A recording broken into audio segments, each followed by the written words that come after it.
Bang Cile kali muda tiga kali muda. Tarik je kali muda. Tarik je man.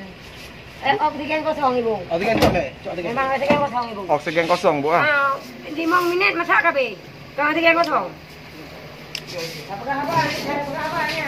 Hati-hati kita kalau. Oksigennya Bu. 5 menit ibu oksigen halal. Menyiapkan oksigen kosong. Nyo, tujuh pengalaman. Perjalanan dari Pangulim masak kabehnya kabeh. Dari Pangulim do sumawe golem truk nyo karlo. Dalam undang-undang tentang perlindungan pasien. Ya, udah. Kita punya undang-undang. Jangan oksigennya seperti ini. Dah urung yang periksa apa. Oksigennya harus teliti. Hana-hana aku supir dengan awadi. Yang periksa oksigennya.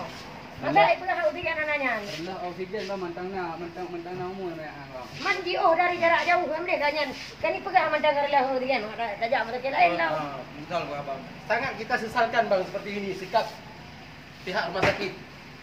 Jadi kronologis dalam perjalanannya gimana, Bang? Gimana, Bu? Tolong Bapak di situ, Bang. Jelaskan ini. Ini Nama saya Man.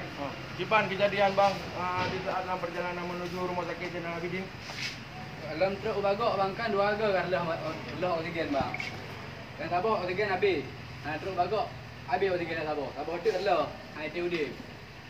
Yang dicetak yang untuk nyonya. Jadi dalam perjalanan berarti berikan lah bang, Harga lah. ada dua juta tu bang. Lu semua harga lah. Jadi nak dilanjutkan lah perjalanan di saat ada oksigen bang. Hana, dibalik. Kami mau Balik. Di saat Hana di tengah perjalanan untuk rumah sakit ada. Anda meninggal kan? inilah laporan Badan Advokasi Indonesia dari Geraha Bunda Ini Raya. Jadi pihak rumah sakit maksudnya nak bagi apa ni datang mau rumah sakit yang tu leh. Nah bang lagi mana? Nah udah ya. Jadi kipan dengan parol bang. Angku pijak yang tu bang. Hei rumah sakit. Bapak pertanyaan rumah sakit. Hana Pijak ada elak bang. Boleh lah ya. Jadi enggak mana bang? Pertama-tama kejadian ni uroku bang. Rujuk gede panjang. Kejadian Orangnya Bang, orangnya. Tapi rujuk ki urangnya. Orangnya. Karena diurujuk anime kami dia